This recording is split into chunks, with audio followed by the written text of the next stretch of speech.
Nice.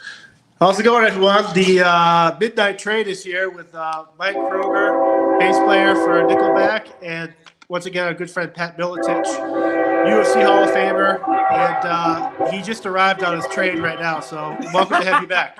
Yeah, sorry, man, that I live right by the river, the Mississippi River, and there's a railroad track goes on the other side of both. There's a real old highway that I'm on, and then the big highway, which is just a two-laner. Anyway, that's where all the trains go. So sorry. I love it. No, all good. So how you guys been with? Obviously, I've talked to you before, Pat, on here through COVID, but hopefully you guys are doing well. Your sanity's trying to kind of stay intact. Go ahead, Michael. So far, so good. Yeah, like we were talking about before. We got things going here. I had a major spinal surgery 3 weeks ago, so I'm kind of down a little bit right now, recovering on that stuff, and so that's given me a good focus. Just focus on the pain and getting better, and trying to walk around and move around as much as I can, and using this opportunity of downtime to get stronger. What part of your spine? What part of your spine? The lumbar? I did 2 sites actually. We did a complete disc replacement of C5-6 and C6-7, and then we did a complete disc replacement of L4-5, and then we did a fusion of L5-S1.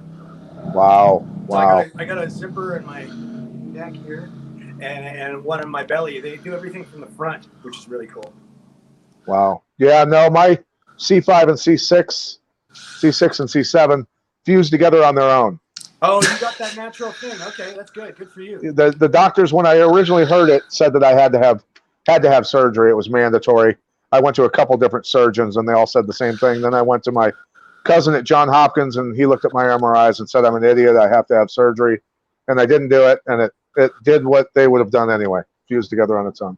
Is that what you were looking at fusion? Yeah, because some of the guy I met here in the spinal surgeon I know over in Oz who does this shit on the cutting edge kind of stuff. They're doing these complete replacements with these titanium discs that actually you get more range of motion than the original equipment. It's fucking crazy. Wow, that's incredible. Well, yeah, this happened so long ago that yeah. So I didn't get that benefit. Yeah, I guess I waited long enough.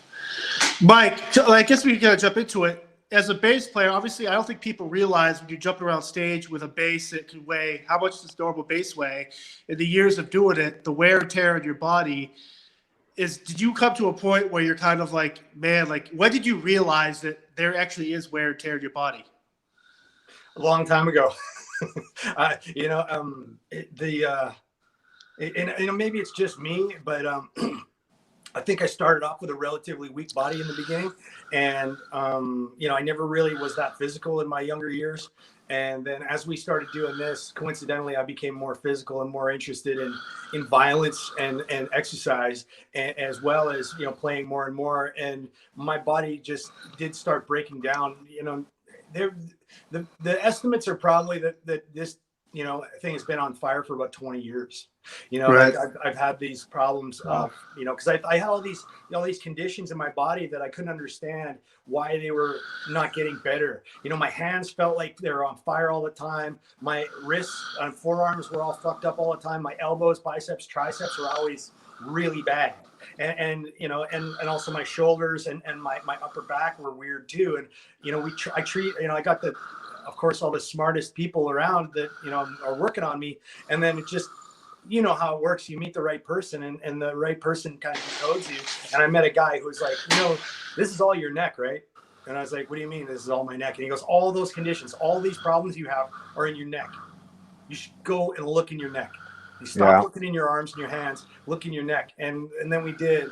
And it became abundantly clear through some testing that's, like an EMG test, which I'm sure you're familiar with, Pat. It's just delicious, where they put the electric needles in your nerves and see how it is working. That's just beautiful. But it does tell a real story. It really lets you know what's going on. It really inspects your wiring. And for you, Pat, how do you, obviously you've been injured and you fought through injuries, but at what point did you kind of realize that, hey, I should probably step back and get this kind of handled?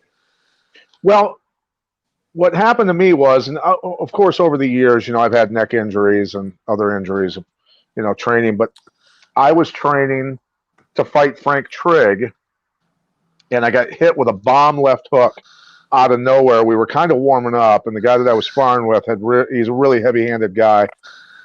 And out of nowhere, he cranked up a left hook on me, and my neck crunched. And so I took a step back, and my left arm dropped, and it wouldn't work. And so I said to him, let's pick it up the next round, because I was pissed. I was really angry. And so I rifled him with like 6 right hands right in a row right off the bat in the 3rd round, and crushed his nose, and he had to have surgery. But my left side of my body atrophied. The muscles wouldn't work. And I went and started get the MRIs and have different doctors look at them. And I swore to myself that if I didn't have to, I would never get cut on. So I rehabbed and rehabbed and rehabbed. I went to Dr. Dave Juring at Palmer College of Chiropractic, and he was doing all kinds of crazy stuff with me, putting my body on its side in weird positions, and then putting pressure points on me and making me move certain ways that were really awkward to try and get new neural pathways started, right, and wake my nervous system up. And I kept rehabbing, chiros, my own. I built a traction device. I took a traction device that I bought at a medical device place, and I replaced all of the weak rope on it with paracord. And then I could put a carabiner on it and hook it onto a lat pull down machine, and then pull the weight down and just rest my legs underneath the braces, and I could totally relax and let my neck stretch, and do that with like 20 pounds type stuff. Because throwing a bag of water over a door isn't going to work for my neck. My neck's not going to. So that's the sort of stuff that I was doing, and I've been able to get it back. I got hurt one more time, and my right arm is now about 1.5 inches smaller than my left. But I mean, I can still do everything pretty much that I used to be able to do. How hard is it to come back from? I know you hear pictures with Tommy John or someone like Anderson Silva that had that terrible injury and surgery. Does a fighter or an athlete or a musician? I mean, I can think of musicians that fall off stages and come back. There's something off about them. Is it that injury where that mental hurdle where it's like, man, I'm no longer invincible? Is that part of that?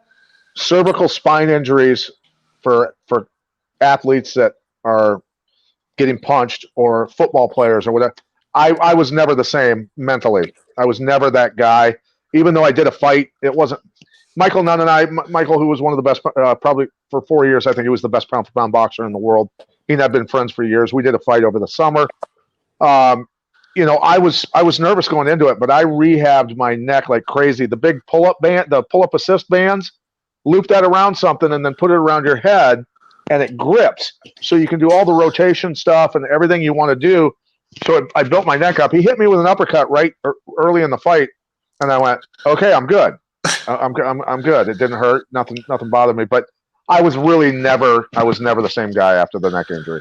And now, Mike, is there a fear with you jumping back on stage in front of the crowds again, where it's like, is there like an added nervousness on your end where you might not move the same? I mean, you're not a guy that's jumping around, running around like crazy, but you do have that. I don't. I've never really felt really challenged playing live physically. It's like I'm never the guy like laying on the ground backstage gasping for air at the end of the show. I'm a little fitter than that. I can handle this thing, and the same goes for strength as well. I don't have any real concerns. I mean, we'll see how it goes over the coming months. When I move it, just about a week ago, I was in the shower, and how you get water in your ear. Yep. You move your head to the side. I did that after 10 days post-op, and I was like, oh shit, don't do that. Your neck's fucking brand new. Like, don't do that. That's bad. And then I realized it didn't hurt though. Like it actually was fine. So I think there's going to be moments like that where it moves in certain ways. My neck and back move in certain ways that I'll be a little tentative. But as soon as I get back on the mat and stuff and start to actually strain it and work on it, that'll tell. When I start doing jiu-jitsu again, that'll tell a lot as far as neck and back go, for sure. Right. Yeah. Love it. So it's like when people get me in any kind of compromising position with my neck, I just tap. I just don't even mess around with it. Yeah, you don't want to like hang on through a neck crank anymore, do you? Yeah, you don't Not wanna so see much. how far that like you get a fucking twister or something on you. You don't want to see how far you can go, or a No, crucifix no. or something. Because I used to hang on through that shit and just see how strong the guy was versus how flexible I am. I don't know if I'll do that anymore. That's a bit of masochism there. A little bit. At what point did you guys kind of find like that love of? I mean, obviously with Pat, it's a little bit different because I've talked to you before, but like when you guys found the concept of eating healthy and like people could stay fit and be fit. And I know the cool thing with Mike, I think it was 2017. We were at the Iowa State Fair. They had those guys in those chipmunk costumes. But we had done a whiskey walkthrough kind of tour like the day before the show, and Mike had got a ton of this whiskey and different whatever. But around 3 p.m., he went over the radio, "Hey guys, I'm emptying all the booze on my bus is outside my bus. Come grab what you want. I don't want it anymore." And at the time, I'm kind of like, "Oh, Mike's just going through like whatever. He doesn't want that shit on his bus." Because it was a lot of whiskey. And it was really good too. Three Rivers is awesome. But you actually kind of stopped drinking right there. So what led you to that moment to kind of make that health, like that change? I remember what happened. It was so just prior to that, we were on a break. And I remember the last show before the break, I had a few drinks. I just love gin and tonic, right? So I'd have a few gin and tonics on the stage during the show, and typically get a little glow on and then have a cool one at the end of the night, just to unwind or whatever. And by the end of the night, I'd be a little loose, have a little bit of a buzz or whatever. No big deal usually. But the next morning when I woke up to go on that break to fly home, I was battered. I had never felt like that before. I felt like ill, like unwell, like I needed a paramedic almost. It wasn't any kind of hangover like I'd ever felt before. It was debilitating. I didn't know if I was going to be able to get up from my chair in the waiting lounge in the airport to get on a plane. And thankfully I was able to get home. But then I did get home, and I had to go see my doctor here in LA, and he just said to me, he goes, you're just, drinking is not for you. Like, looking at your health, like this is not, something you should do. And I just said, are you telling me to quit drinking? And he's like, yeah. And I just said, okay, well, I just did. And he goes, what do you mean? Wow. Well, I haven't drank for a couple of days. I'm just not going to start again. And, that was 2 years ago. I liked it. Like, that stuff, when we went to Three Rivers over there in Fort Wayne, that was awesome. Yeah. That totally great booze too. Like nice folks, great booze. And it kind of did hurt me a little bit to give that away, because it was kind of amazing, guys. Like, John, I know you witnessed this, but it was like, I rounded up all the alcohol on my bus, right? And the crew was all working on site. We were at a venue. We were getting ready to get a show going, and the crew was all working or in various states of working. It comes in waves, and there's times when guys are idle or whatever. But I remember when it went over the radio, I was like, "Hey, everybody, free booze in front of Mike's bus." Like, I had taken everything out of my bus, put it in bags and boxes in the front of the bus, right? And then I went back on my bus and I made the call. That there was free booze out there. And I remember I put the radio down, and then I walked out to the front of the bus to meet the guys who were going to come for the stuff. It was all gone. All gone. Everything's gone. It didn't make it 2 minutes. I still have pictures of it. Me and Marty have pictures of it. We were laughing. Yeah, if you want to get rid of some alcohol, I tell you, that's a great way to But it is cool though that you're able to kind of put yourself take care of yourself and really respect your body that way. Yeah, I mean, I like drinking. It's fun, and I have a blast doing it. But it just at a point, I think it hopefully, for people, it gets to a point where you realize the cost benefit analysis. What does it give me versus what does it take away from me? And I was realizing that it was taken away from me more than it was given me. It just wasn't worth it anymore. But how about you, Pat? When you're training and stuff, is there kind of like a thing where you could do what you want, but you have to put the time to make up for what you lose? Or how do you guys? Well, I had to quit drinking because for me, number one, I'm Croatian, so we have a propensity to be a little crazy. I mean, there's a reason that in 1593, the Ottoman Empire was stopped in its tracks in Sisak, Croatia, bro. Like, we're intense people, and so that's one thing. And the thing is just I mean, I'm a guy that I'm balls to the wall with everything I do. Like, I'm 100% in. So me drinking is like, yeah, no. Yeah. I had you, man. And the biggest thing for me is I don't get hangovers. Like, I could drink. You have no idea how much I can drink, and I'll wake up the next day and not a headache. My stomach's not upset. I could go wrestle for 4 hours straight, so so it's just not. Yeah, dude, it's I'm not made for it. Yeah, it is. I had that condition when I was younger, actually. Because I actually started my drinking career in my late teens because it turns out I got quite a bit of Irish in my background. Speaking of, and you know that saying that they say that why God invented whiskey is to make sure the Irish wouldn't take over the world. It's working to this day,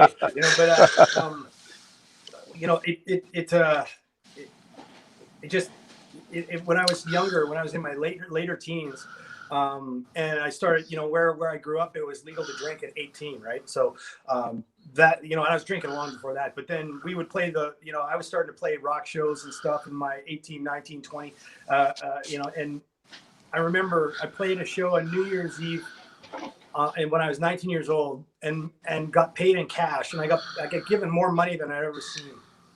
It was like $5,000 or something like that. I'd never seen that much money in my life, and I was basically homeless. I had nobody to worry about, nothing to do except for take care of myself and be selfish. And I just went on kind of a rampage binge, and it culminated with me waking up in one moment I was in a rehearsal, and the next moment I woke up in a hospital. And you wake up in a hospital, like, what happened? And I had a grand mal seizure, epileptic seizure, and dropped. And then they brought me into the hospital. And then right then and there, I quit drinking until I was 29 or 28 or 29. Pretty much my whole 20s, I didn't drink, just because, like what you're saying about no half measures and balls to the wall and all that. I'm a similar type of character. I don't go part way into anything. So this is my second sort of try at not drinking anymore. And I really don't honestly think I'm going to go back to it. I had a little bit of curiosity of whether I could do it or not. And I was way better. I wasn't like doing what I was doing before, or smashing up cars or whatever. But it wasn't good either. I was a little bit more measured in my approach, but still was too much. When you had, say someone like Matt Hughes or Jens or Tim Silver coming into your training academy, Pat, was there ever a time, or it doesn't have to be them, but fighters that want to buy into your system? What if they were partiers, or they're kind of crazy in that type of sense where they just want to let loose? Is it tough to train those type of people, or do you kind of have to set parameters if they want to use your system? Most of the guys weren't like that at all. I mean, go out and have some drinks after their fights type thing, celebrate a little bit, and then it was back in the gym. So I really didn't have to deal with that stuff. The one thing that I tried to do was, because growing up a wrestler and hanging out with wrestlers, you have a tendency to have no problem when somebody tried to fight you, right? And so before I was a professional fighter, in college in wrestling, we beat up half the Iowa State football team. I threw an All-American linebacker, Mike Knox, through a plate glass window out of the restaurant, and then went outside and beat him up more. So, that's the sort of thing that I would always say is, listen, guys. So now that you're part of a team, we have to watch what we do, because number one, you guys are very dangerous, and you can kill somebody, and two, you're wearing the team now on your back, so you can't be going out beating up the townies, right? That's not cool. And trust me, there were plenty of people who'd be willing to fight you around here, because hell, in the little town of Bettendorf, Iowa, even when I was the UFC champ, I was like the 20th toughest guy in town. Right. I mean, my town has a bunch of animals in it. I mean, it really does. And so, but like one time, three of my fighters, Mike Sesnilevich, Roy Markham, and Ben Rothwell. They all went out one night, and when they were leaving, there were some guys that were harassing some ladies outside the bar. And Ben Rothwell said, "Hey guys, leave the ladies alone." And he was actually very polite about it. The other guys said, "Yeah, man." Ben was trying to be cool about it. And these guys decided that as Mike and Rory and Ben got in their vehicle to leave, these guys had already gotten their vehicle and pulled up and blocked them into their parking spot, so they couldn't get away. And so now you got Ben Rothwell, who's 290 pounds, 6'5", Roy Markham, who's a striking machine, and Big Mike Sesnilevich, who's a 230-pound monster, all-American wrestler and a black belt in Jiu Jitsu who can pull your head off your body. And so these guys decide that they're gonna beat these guys up. So they basically made real quick work of them. And Mike Sesnilevich goes, "Dude, I didn't even get out of the vehicle, and these guys were all sleeping. I mean, just out, destroyed." And two of them got finished with simultaneous head kicks. Oh! And so the cops came. And actually it was the Davenport cops that told me about this, because I trained the Davenport cops quite a bit. So the cop goes, "Yeah," he goes, "I got them in the back of the car and I'm looking at their licenses. All of them. He goes, "I got a guy from Wisconsin, a guy from Pennsylvania, and a guy from Chicago." He goes, "Are you guys here training with Pat?" And they go, "Yes, sir." And he goes, "Okay." He goes, "So how do you want to spin this?" And they go, the cop goes, "So you guys, they confronted you, they attacked you, you defended yourself," and they're like, "Yeah, that's actually what happened, right?" So anyway, then there's another police officer walking around with one of these guys in the parking lot with a flashlight, and Ben Rothwell goes, "Oh, sir," he goes, "are they saying we had weapons?" He goes, "No, Ben, they're looking for their teeth." Yeah. Oh, Wow. Poor guys. But I love that. So sometimes you get what you ask for, Yeah. I know, Pat, we had talked about the before, like with COVID, and how UFC has been kind of doing this bubble and Fight Island stuff. But from a mental aspect, is it tougher to fight in front of no one? And for Mike, is it tough to put on your show if there is no one watching or expect people in the crowd? Like, where's the mental, like, what's the difficulty doing that with no fans? Fights are easy. Fights are easy because somebody's trying to kick your ass. Okay. I can't imagine trying to play a concert with nobody there. Yeah. I would think that it would be a lot more like live sparring 100%, in fighting, not necessarily, worse or whatever, but yeah, with a rock show, it definitely is, there's a fluidity to what we do. We know what's going to happen. And it can be a little weird when there's no one in there. If you're just playing to cameras or something like that, it's pretty odd. And we get a lot of feedback from the audience, and you feel it and drives you to go harder and do more and do better. So without those fans, I don't think it works as good.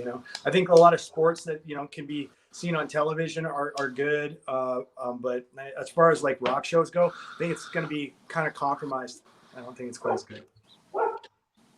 Interesting. Yeah, I'm always curious because when you see, like, especially UFC now, all this, even the walkout music with the live bands and the pyro, like, there's something about it.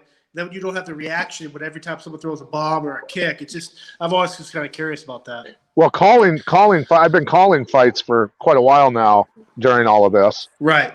And I've got to be quiet because normally I'm analyzing and saying what one guy should be doing and what the other one is doing right and things like that. And so I have to be quiet. And we actually had some people on Twitter going, "Hey, man, I wish you'd speak up a little bit, act excited." I go, "I can't. It's like giving instructions to these guys." Coaching. Yeah. So, he needs to get his head to the other side, and then you give the other guy complete information on, Yeah. So if you hear my voice go up, I got paid by somebody. Yeah. Good for you. Does calling those fights give you an urge to get back out there again?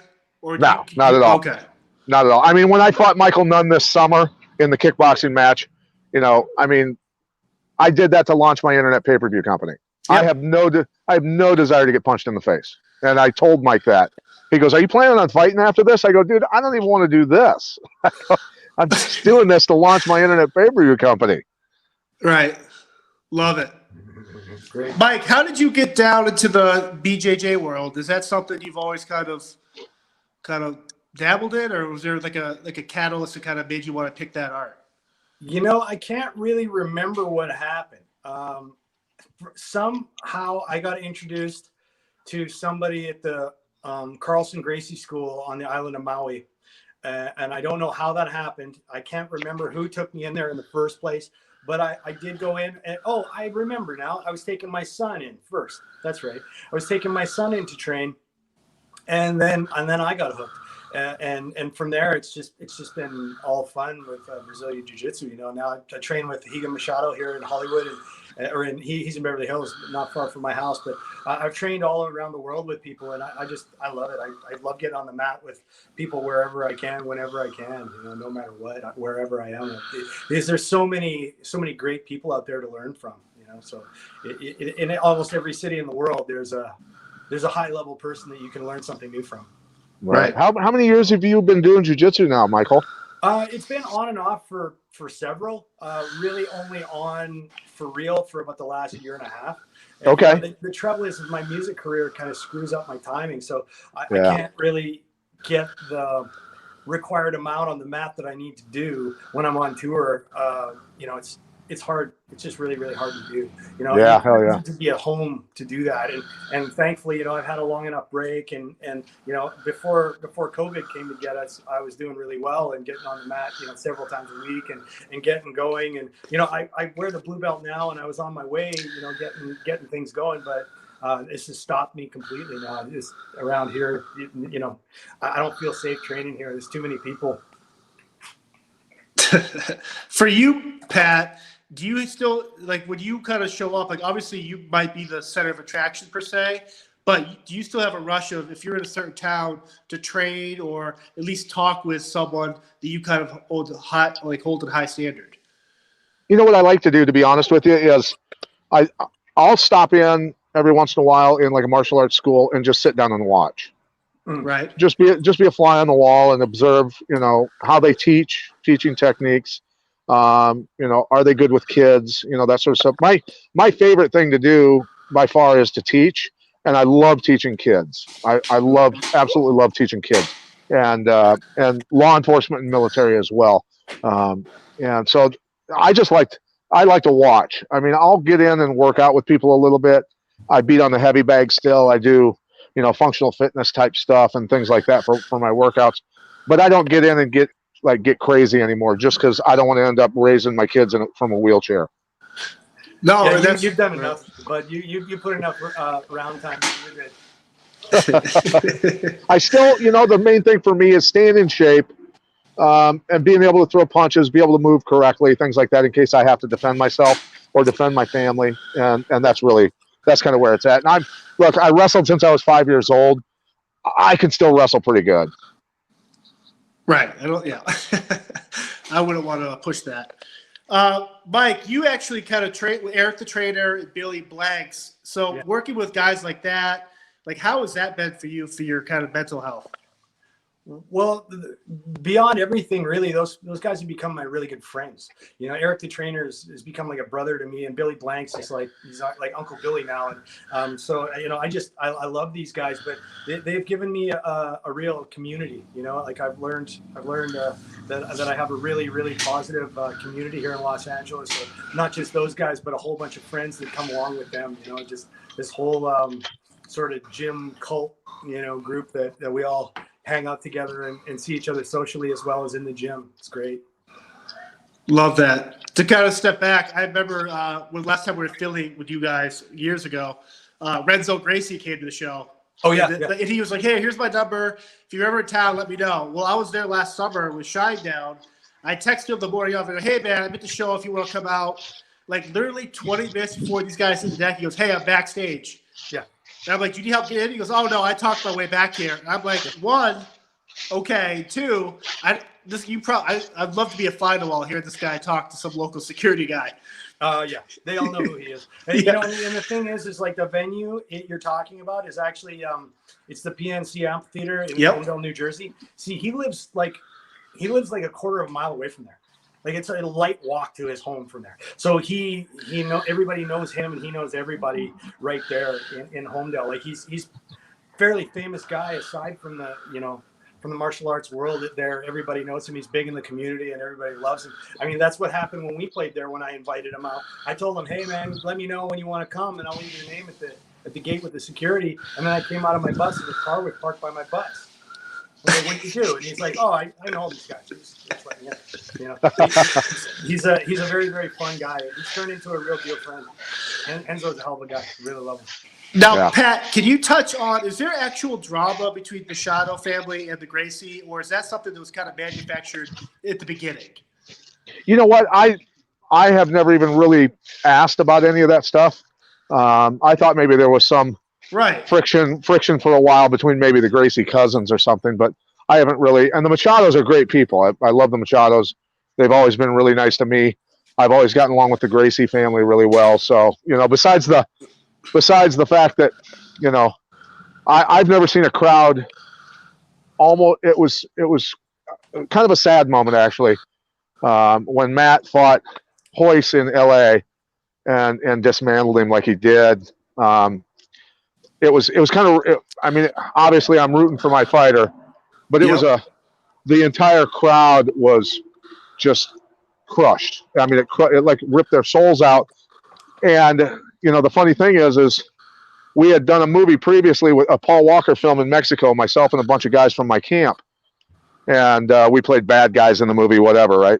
And so we became real good friends with Paul Walker, a lot of the stunt guys, things like that. So Paul Walker was training with, I believe, the Gracies at the time. And he trained with my guy, Higan. He trained with Higan Machado, yeah. Oh, did he? Okay. So he was a big fan. He was rooting for Hoyce, and some of the actors that were there with him were rooting for Hoyce. Yeah. But all the stunt guys, the blue-collar guys, are rooting for Matt, right? And they're in the row right in front.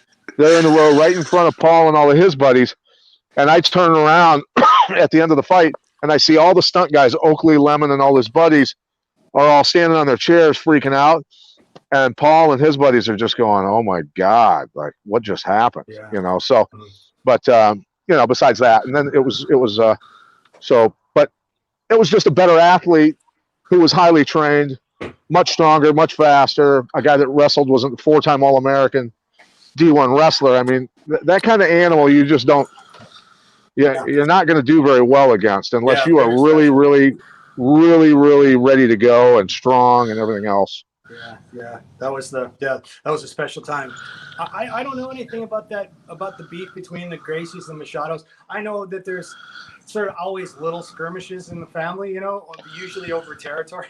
But that's going to come with anything. But all I hear from them, the ones that I speak with, I see nothing but compliments about each other. No, they're still it might be one of those situations like nobody picks on my little brother but me, because one of those, right, if you target one Gracie or one Machado, you're getting all of them. They're all coming for you. They're still a family, very much so. Right. I know, Mike, sometimes after shows we would get the dressing room, like we watched the big fight. I think we've watched the Conor McGregor fight against God, who did he knock out? The guy had like 30 seconds and was talking smack. But either way, like there's always that rush, whether it's boxing or MMA. What is it about that fight where it kind of brings everyone together? You might not be a fan per se of the sport, but you have to watch it. Is it because it's two males or females at the top of their game going at it? Or is it the primal instinct in all of us? I don't know. I guess it depends. I think Pat probably has a reason for loving it, and I have a reason for loving it. But for me, it's like it's one of the purest forms of sport, because either competitor can win at any time. That's what I love about it. Is right. No matter what skill level or training or whatever, you can put somebody well overmatched in their training against somebody else, and if they get a lucky one, they win. You never know. Anybody can win. Yeah. No, I think the spectacle side of it, when the names are so big, that people are going to want to watch it. But on top of that, I think no matter what, fighting kind of mirrors life. The hardships of life in a lot of ways. And when a fighter wins, or loses, depending on who you're rooting for or whatever it is, it's a lot of people are hopeful for people. They're wishing they some people live their dreams through other people. I mean, there's a lot of people that go to watch Michael play, and it changes their day, changes their life. Puts them in a good mood, that sort of thing. And so I think combat sports, does the same thing for a lot of people. It is what it is. But yeah, it mirrors life a lot. Now, you're both obviously are very, it's not the word opinionated, it's not the word. It's more, you're very both outspoken, you're very who you are, but you also attract people, haters, where they're kind of like, oh, your band sucks, or shut up, Pat, stick to fighting. What do you know about, what are you talking about in your podcast? So I'm always fascinated with guys like you because you're unapologetically yourself. So how do you, what advice do you have for people that are kind of dealing with these people hate me? Does that feed you guys, or do you just to the point now where it's so numbing? What do you think? Go ahead. Well, I mean, yeah, for me, it comes down to the opinions that I do have on the subjects that I, have opinions on, are going to be very polarizing. That's just the way it is, right. And I've never been one to be quiet about things, and it is what it is, And I was talking to somebody earlier, and I mean, for me, it was I think it was a curse and a blessing that I was standing in line in 1971 at the Farmers National Bank in Albia, Iowa, during the rush on the farmers' banks when Nixon took us off the gold standard. It's 3 or 4 in the morning. My mom and grandma got me out of bed early. We went into town. We were the first ones in line waiting for those bank doors to open, and my grandma got $91,000 in cash out in 1971. And so, something happened, and I was always the kid sitting on the living room floor watching Walter Cronkite and paying attention to the news. And at some point, I went, "This just isn't sitting right with me. What they're saying, man, this isn't sitting right." And that just led me to start researching a lot and training law enforcement and military, and having a lot of friends in the intelligence world and all that sort of stuff. You get to talk to people that know what's really going on. And so that's just kind of, so people think that I'm a punch drunk fighter, which I may be, but I've also been, I've been into geopolitical and domestic policy stuff for literally almost my entire adult life. Right. Yeah. I don't share much on that level. I mean, you know me, John, and you know what I think about a lot of stuff, but I don't really share very much of it just because, well, number one, I don't know. I don't really. I don't know if doing what I do is proper forum for this, and the other thing is that I think that a lot of the problems we have now are due to people just sort of kind of flippantly saying things. That's the problem. If you have beliefs or knowledge about things, I'm all about sharing that. But the whole hater community and that whole what do you call it, phenomenon or whatever, is just based on people just kind of throwing out bullshit. And so I don't want to be that. At the same time, I don't know how much of what I know is true. That's a big problem for me, because like you're saying, people in law enforcement and military and intelligence, and I know some people in there too. The more I get to know those people, the less I believe. How would social media have changed the trajectory, or would it have changed? Obviously, Mike, say Nickelback and Twitter and all this stuff is crazy back in 2000, or Pat, what you're going through with the welterweight UFC, do you think social media would have changed kind of the outlook people have on you guys, or is this something that you're kind of glad you weren't a part of in terms of kind of the rise of that? Well, let's put it this way, how I feel about social media, even though I do entertain conversations with people on there. I tell my kids, it's a great Twitter feed. I stir the pot on purpose, bro. You know that. So, look, people are either going to like me or hate me. It doesn't matter. But no, I tell my daughters, my 16-year-old and 18-year-old, I tell them both. I go, don't leave a digital footprint. You do not want to do that. Not when the surveillance and stuff that's comes down the pipe. You just don't want that out there. So I think they do a pretty good job of not expressing themselves or anything. So that's a good thing. Yeah, good. And you, Mike, obviously your kids are older now, and so that's got to be something where you're kind of like toe that fine line between they're actually adults now versus I'm still your father. Yeah, mine are 17 and 19, and they've like yours, Pat, have kind of grown up in this world of social media, and that whole thing has kind of grown up with my kids. And I think they're starting to figure out, and over the last few years, they're figuring out that, so much of this stuff is it's just not real. Like, basically anything you see on your phone isn't real. You really have to remember that. This is all groomed. This is all curated for you, to convince you of something. And so I think you have to teach kids how to be discerning, and other people, not only just kids, but everybody. Just be careful what you believe, because there's so much stuff out there. So much stuff out there that appeals to so many people that if you're not careful, you can end up believing some pretty wacky shit. No, I hear you. So the part where I'm kind of part of the discussion where I'm kind of excited is this idea of, I've always been someone where, like, okay, drink your water, stay hydrated, but like I didn't really get down into the importance of eating healthy, and like if you are hurt, there are organic ways of kind of improving your health, whether it's the multivitamin stuff. But in talking with you, Pat, last time, this product you're part of that I've been trying last week and a half or so is kind of mind-blowing. At what point did you kind of jump into that, hey, I don't want to use what the doctors prescribe me, but there's stuff out there where it's literally from the earth that we can actually use for our own bodies? Well, I mean, I told you this before, I think, but it's important for people to understand that my experience, having been a professional athlete and a coach for a lot of professional fighters and a broadcaster, I've been approached for so many years by so many companies, that I became a label reader and pretty wise to fillers and garbage and things like that I didn't want to put in my body. So many, many years ago, at the start of my kickboxing career, before I became UFC champ and all that garbage, I got approached by a friend who said, this increases oxygen. And at the time, I knew a little bit about supplementation, but very, very little. And luckily, he was a very good friend. He was a former Mr. Universe, Mr. America, Dale Rupplinger. And he said, hey, this adds 20% more oxygen at a cellular level. So thereby, you won't build up as much lactic acid in your muscles.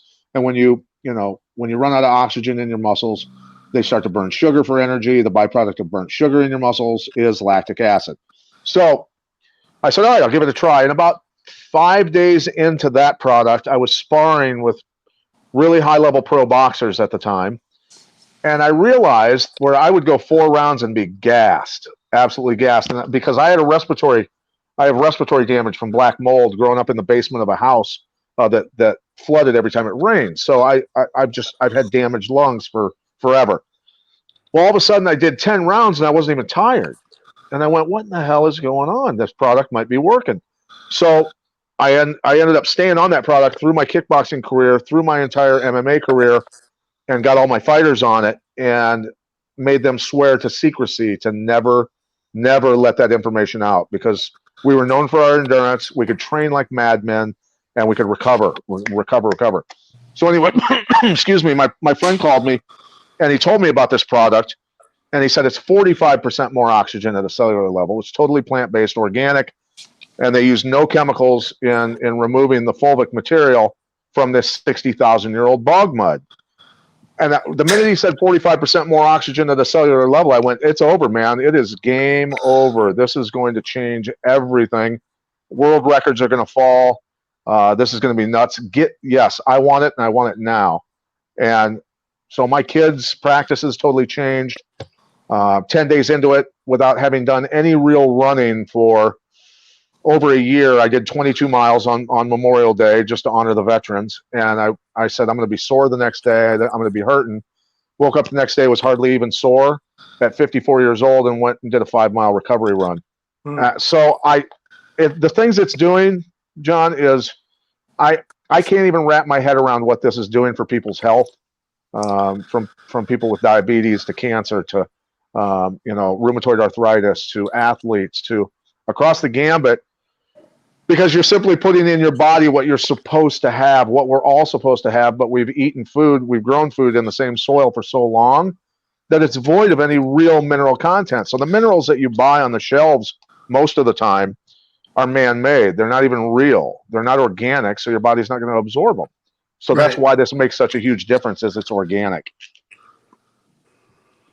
So for you, Mike, I know we kind of talked off the record before, like when you cover your surgery, whether it's pain medication or stuff like Percocets and Coumadins, all that crap I got kind of hooked on back in college.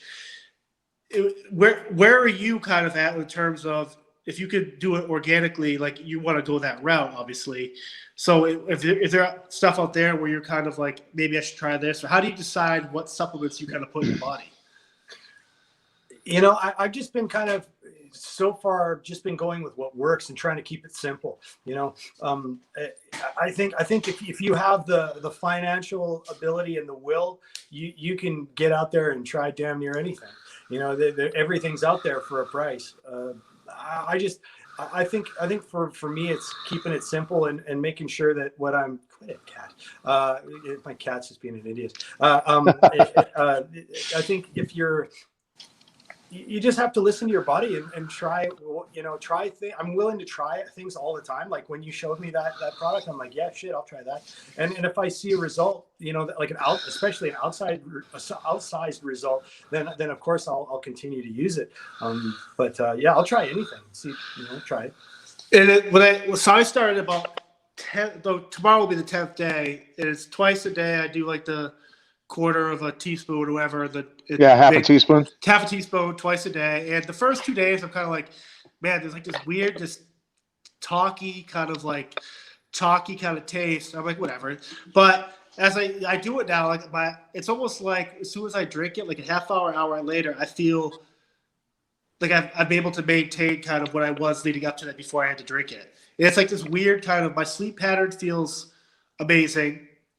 But I just feel like I haven't drank any energy drinks. So when I started this, I wanted to see if I would still need energy, like that superficial bullshit to kind of whatever. But I feel like I've just maintained kind of like the steady.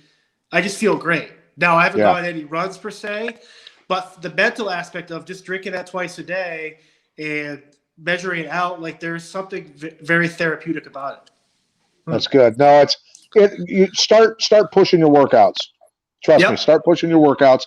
And the reason it works so well is it's number one, again, organic and plant-based. Can you tell me more, Pat, about what this stuff is? Yeah. So my soul. A friend of mine up in Canada who's been, they call him the mud man. He knows more about mud than any human on the planet, right? So he owns bogs in Canada, swamps. He buys swampland. And so he figured out a way, because fulvic and vulvic minerals and acid normally come from inorganic sources like volcanic rock, volcanic ash, things like that, right? So they have to use harsh chemicals to get the fulvic and vulvic material out of those rocks.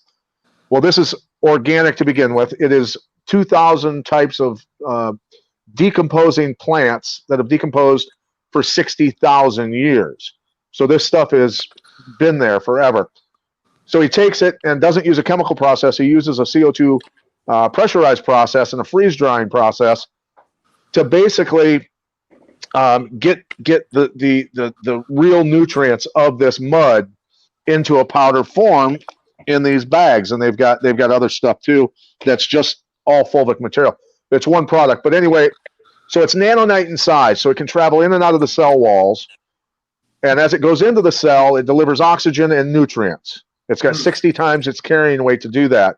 And then it's got 60 times its carrying weight to remove heavy metals, toxins, and even viruses from your cells. Now, I had a doctor confront me about that statement about viruses, and he goes, "You can't make statements like that." I said, "I absolutely can.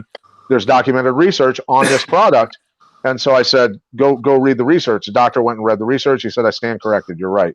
So interesting. and then it activates the mitochondria, which is the furnace of the cell. So it gives you steady energy. And I think I probably said this to you last time, John. I talk like this all day long. Like I literally can talk like this all day long to people. And I have no reservation about telling people about it because I know what it does. Right. You know, I mean, I've had more damage to my body. I've injured every joint on my body, my spine, numerous times. And I don't wake up with aches and pains. I can breathe perfectly. I feel like I'm breathing through a giant piece of PVC now instead of through a tiny straw. So it's literally changed my health. And, you know, I have to say this. I have to say it every time I do any kind of these videos is we do not treat, cure, or prevent any diseases or sicknesses. I have to say that. But my brother was diagnosed with stage 4 mantle cell lymphoma, a very aggressive form of cancer at the very end of June, came to my house July 4th and was so jaundiced and skinny, weighing 169 pounds at 6'5", that he looked like he was dead within a month. He was in trouble. And I got him on this product, and his blood work came back in 3 months' time. Now the doctors, he's gone and done 2 chemo treatments as well. But there's zero trace of any cancer in his blood anywhere. And long before he started chemo, his blood work, his white blood cell count was off the charts at 70.5, which meant he had massive infection in his body. After 3 weeks on the product, his blood work came back at 2.5. His red blood cell count was at, I think, 85, he said. And now it's up in the perfectly normal range. 13 of 14 chemicals in his body were completely out of whack. Now they're all in the perfect range. It literally, I mean, I sit there and I say to myself, potentially I saved my brother's life. And that, what the hell more could you give to somebody? Right. You know, then, so again, what I'm saying is this coming from a bog, from mud, this is what our bodies are supposed to have in them. That's why the human condition is so destroyed right now, is because we don't get anything from the soil anymore. We've grown food there so long that it's sucked it all out of it. So, you know, that's the thing, is why people are going, oh my God, this is people with COPD, people with asthma, people with diabetes, athletes, like I said, all across the board. I get testimonials back every day and people are going, this is absolutely insane. What the hell is this stuff? Yeah. Right. So, yeah. Mike, are you still vegan? No, I'm just vegetarian. I actually moved past vegetarianism too. I'm eating the fishes now. Okay. Or pescatarian, I guess you call that. Because I remember, I'm not sure where we were, but you would start doing it, and then your vegan guitar or bass straps would come in. Yeah. And I'm like, man, this is actually a true vegan. Like, you're not one of those, I don't eat steak, but I'll wear a leather belt. Well, I've kind of backed off on all that to a degree. I mean, I'm still using the vegan straps, but that's easy. The best shoes are still made out of leather, unfortunately. You know, there's certain things that are just gonna be. But frankly, it's as simple as animal welfare for me. You know how I feel about all that shit, John. Yep. We hung out with the Sea Shepherd people together.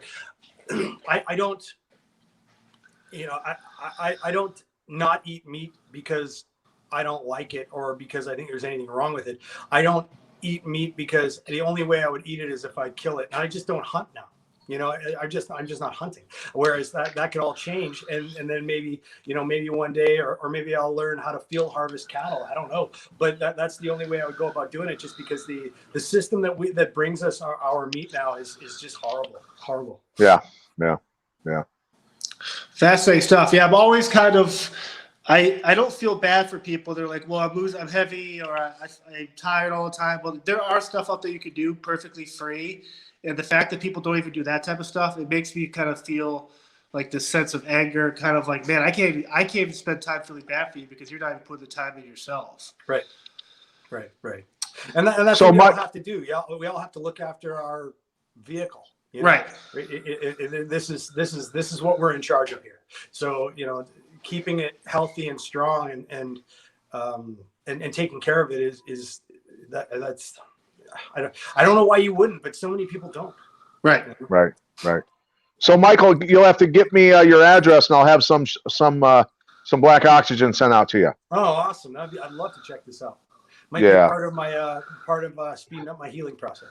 I think it will help, my friend. Awesome. Yeah, when you mix it though, it literally looks like a black soul, just in liquid form, where it's just like, what is this, Halloween? It's very it does look off-putting, but I actually kind of mind it. I actually like the taste now. Well, once you feel the effects, yeah. Right. Is this a person who's kind of harnessed this thing? I used to use a product in Canada when I lived in Canada. I used to use a product, but it was a mud soak. Like I had a product that was mixed with pine and a bunch of other stuff and this bog mud stuff. Yep, I used to soak in that.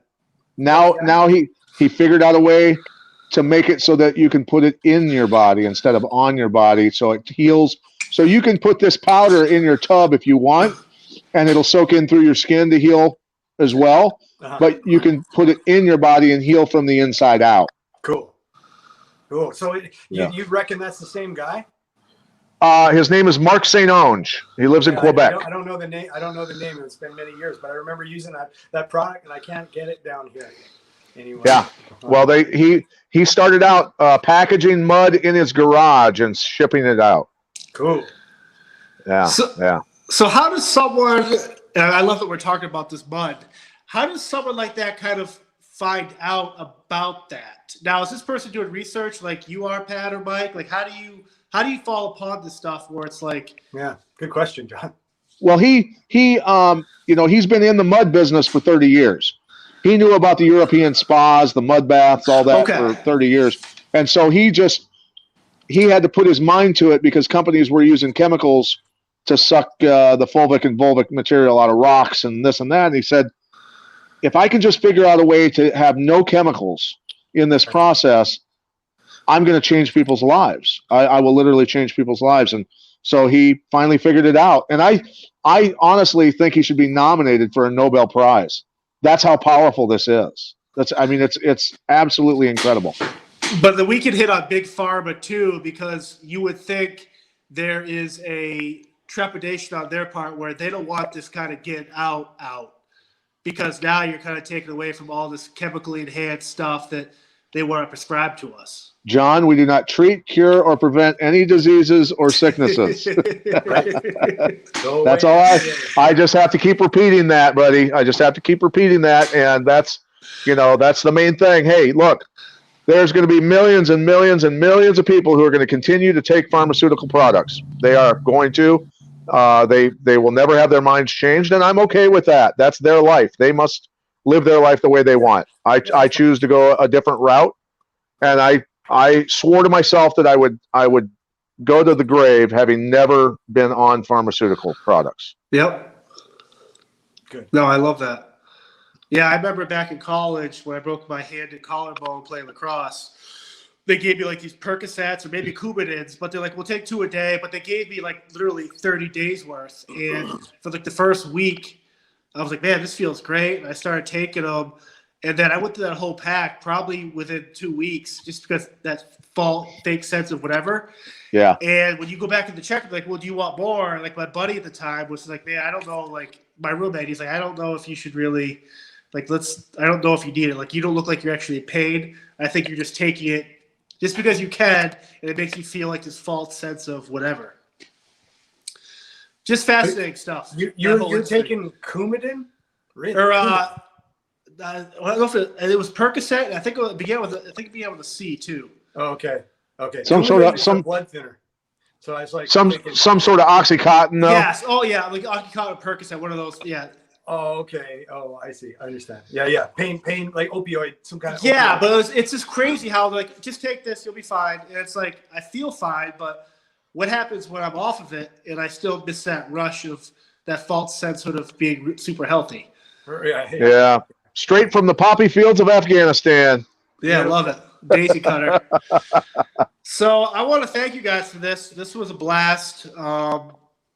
I do appreciate it, and it's cool kind of talking about subject matter that I really don't know much about, but you two obviously, and the fact we can learn about different stuff, it's just been awesome. So I can't thank you guys enough. No, it's been my honor and pleasure to meet you, Michael. This is awesome. Yeah, nice to meet you, Pat. We should do a a thing where Mike and I can, but once we start doing, we'll pick a day to start the bud, whatever, and we'll kind of like every week or so kind of see what we're doing. Like, how do you keep track of that, Pat? Like, how do if I could run an extra mile, I can run extra 2 miles. Like, how do you track? Track your heart rate, track your speed, your per mile time, and your distance. And my bass playing. Yeah. There you go. There you go. Yeah, no, and that's the thing. I want. So your neck probably got screwed up from that strap for so many years, huh? It could be part of that. It could be genetic. It could be other things that I've done. Whatever. Snowboard crashes. I don't know. Any number of things it could be for sure. Yeah, yeah. Awesome. I want to thank you guys. All right. Thank you. Thanks, guys. Thank you. Stay in touch. Have a great day. Thanks, guys.